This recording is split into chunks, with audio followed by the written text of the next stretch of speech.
ایک بستی میں ایک مشہور و معروف آدمی رہتا تھا۔ اس کا نام آذر تھا۔ آذر بت بیچتا تھا۔ اس بستی میں ایک بہت بڑا گھر تھا۔ اس گھر میں بت تھے جہاں لوگ بتوں کو سجدہ کیا کرتے تھے، اور آذر بھی بتوں کی پوجا کیا کرتا تھا۔ آذر کا ایک ہونہار بیٹا تھا۔ اس کے بیٹے کا نام ابراہیم تھا۔ ابراہیم لوگوں کو دیکھا کرتا تھا کہ وہ بتوں کو سجدہ کرتے ہیں۔ ابراہیم جانتا تھا کہ بت تو صرف پتھر ہیں، بت نہ بولتے ہیں اور نہ ہی سنتے ہیں۔ وہ جانتا تھا کہ بت نہ نقصان دے سکتے ہیں اور نہ ہی فائدہ۔ دیکھا کرتا تھا کہ مکھی بتوں پر بیٹھتی ہے تو وہ اسے اڑا نہیں سکتے۔ وہ دیکھا کرتا تھا کہ چوہا بتوں کا کھانا کھا جاتا ہے، وہ اسے روک نہیں سکتے۔ ابراہیم اپنے دل میں کہا کرتا تھا، لوگ بتوں کو سجدہ کیوں کرتے ہیں؟ لوگ بتوں سے مدد کیوں مانگتے ہیں؟ ابراہیم اپنے باپ سے کہا کرتا تھا، ابا جان، آپ بتوں کی عبادت کیوں کرتے ہیں؟ آپ بتوں کو سجدہ کیوں کرتے ہیں؟ آپ بتوں سے مدد کیوں مانگتے ہیں؟ یہ بت نہ تو بولتے ہیں اور نہ ہی سنتے ہیں، نہ تو نقصان دے سکتے ہیں اور نہ ہی فائدہ۔ ابراہیم اپنی قوم کو نصیحت کیا کرتا تھا، لیکن لوگ ناراض ہو جاتے تھے اور سمجھتے نہیں تھے۔ تو ابراہیم نے کہا، میں یہ بت اس وقت توڑوں گا جب یہ لوگ باہر چلے جائیں گے، تب یہ لوگ سمجھیں گے۔ عید کا دن آیا تو لوگ خوش ہوئے۔ لوگ عید کے لیے میدان کے باہر نکلے اور بچے بھی ان کے ساتھ نکلے۔ ابراہیم کا والد باہر نکلا اور اس نے ابراہیم سے کہا، بیٹا، کیا تم ہمارے ساتھ باہر نہیں جا رہے؟ ابراہیم نے کہا، میں نہیں جا رہا، اور ابراہیم گھر میں ہی رہا۔ ابراہیم بتوں کے پاس آیا اور کہا، تم بولتے کیوں نہیں ہو؟ ارے تم سنتے کیوں نہیں ہو؟ یہ کھانا اور پانی ہے، تم کھاتے پیتے کیوں نہیں ہو؟ بت خاموش رہے۔ تب ابراہیم کو غصہ آیا اور اس نے کلہاڑا پکڑ لیا۔ ابراہیم نے بتوں کو کلہاڑے سے مارا اور سارے بت توڑ دیے۔ ابراہیم نے بڑا بت چھوڑ دیا اور کلہاڑا اس کی گردن میں لٹکا دیا۔ لوگ واپس آئے اور بت خانے میں داخل ہوئے۔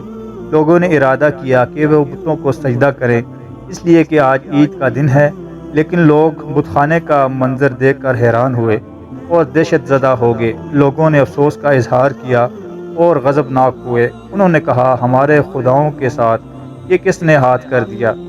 وہ کہنے لگے، کیا ہم نے سنا ہے ایک نوجوان اس کا ذکر کیا کرتا تھا جسے ابراہیم کہتے ہیں؟ انہوں نے دریافت کیا، اے ابراہیم، کیا ہمارے خداؤں کے ساتھ تو نے یہ سلوک کیا ہے؟ آپ نے ارشاد فرمایا، ان کے بڑوں نے یہ سب کچھ کیا ہوگا، ان سے ہی پوچھ لو۔ اگر یہ بولتے ہیں، لوگ جانتے تھے کہ بت تو پتھر ہیں، اور وہ جانتے تھے کہ بت نہ سنتے ہیں اور نہ ہی بولتے ہیں۔ وہ جانتے تھے کہ بڑا بت بھی تو پتھر ہی ہے، بڑا بت بھلا کیسے چھوٹے بتوں کو توڑ سکتا ہے؟ ابراہیم سے کہا، ارے تو جانتا ہے کہ یہ بت بولتے نہیں ہیں۔ ابراہیم نے جواب میں کہا، تم ان بتوں کی پوجا کیوں کرتے ہو جو نہ فائدہ دیتے ہیں اور نہ نقصان؟ تم ان بتوں سے مدد کیوں مانگتے ہو جو نہ بولتے ہیں اور نہ ہی سنتے ہیں؟ لوگ شرمندہ ہوئے اور خاموش ہو گئے۔ لوگ اکٹھے ہوئے اور انہوں نے کہا، اب ہم کیا کریں؟ ابراہیم نے تو بت توڑ دیے اور خداؤں کو ذلیل و رسوا کر دیا۔ کیا لوگوں نے پوچھا کہ اب ابراہیم کو کیا سزا ملنی چاہیے؟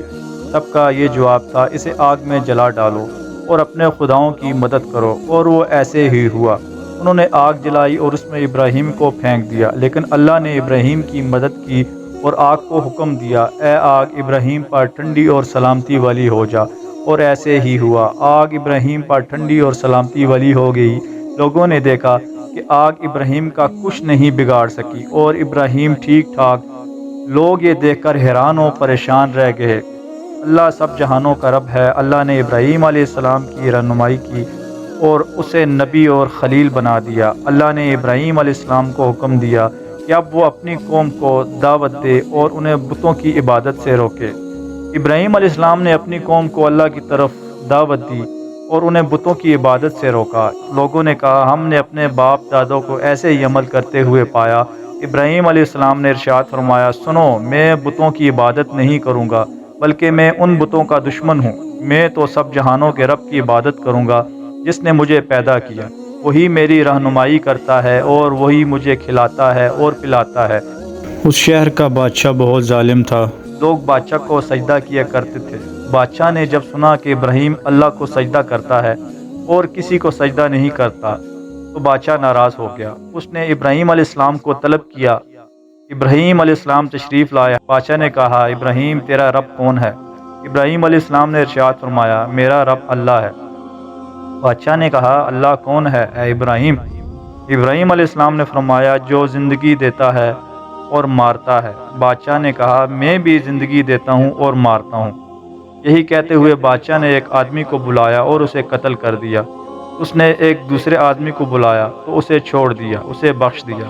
اس نے کہا دیکھو میں بھی زندہ کرتا ہوں اور مارتا بھی ہوں، میں نے ایک آدمی کو قتل کر دیا اور ایک کو چھوڑ دیا۔ بادشاہ بہت ہی کن ذہن تھا۔ اس طرح ہر مشرک ہوتا ہے۔ ابراہیم علیہ السلام نے چاہا کہ بادشاہ بات کو سمجھ جائے اور اس کی قوم بھی سمجھ جائے۔ ابراہیم علیہ السلام نے بادشاہ سے کہا اللہ سورج کو مشرق سے لاتا ہے یعنی طلوع کرتا ہے، اور تو اسے مغرب سے یعنی طلوع کر کے دکھا۔ بادشاہ حیران و پریشان ہوا اور خاموش ہو گیا کیونکہ بادشاہ کے پاس کوئی جواب نہیں تھا۔ بادشاہ شرمندہ ہوا اور اسے کوئی جواب سمجھ نہ آیا۔ حضرت ابراہیم علیہ السلام نے چاہا کہ اپنے والد کو بھی دعوت دے۔ آپ نے اس سے کہا اے ابا جان آپ اس کی عبادت کیوں کرتے ہیں جو نہ سنتا ہے نہ دیکھتا ہے؟ ابا جان آپ اس کی عبادت کیوں کرتے ہیں جو نہ فائدہ دیتا ہے اور نہ نقصان؟ ابا جان شیطان کی پوجا نہ کرو، ابا جان رحمان کی عبادت کیا کرو۔ حضرت ابراہیم علیہ السلام کا والد ناراض ہو گیا اور اس نے کہا میں تجھے ماروں گا، مجھے کچھ نہ کہو، مجھے میرے حال پر چھوڑ دو۔ حضرت ابراہیم علیہ السلام بڑی دھیمی طبیعت کے انسان تھے۔ انہوں نے اپنے والد سے کہا آپ پر سلامتی ہو، اور اس سے بھی یہ کہا کہ میں یہاں سے جا رہا ہوں، میں اپنے رب کو پکاروں گا۔ حضرت ابراہیم علیہ السلام نے بہت ہی افسوس کا اظہار کیا اور انہوں نے ارادہ کیا کہ اب وہ کسی دوسرے شہر چلے جائیں گے اور وہاں جا کر اپنے رب کی عبادت میں مشغول ہو جائیں گے اور لوگوں کو اللہ کی طرف دعوت دیں گے۔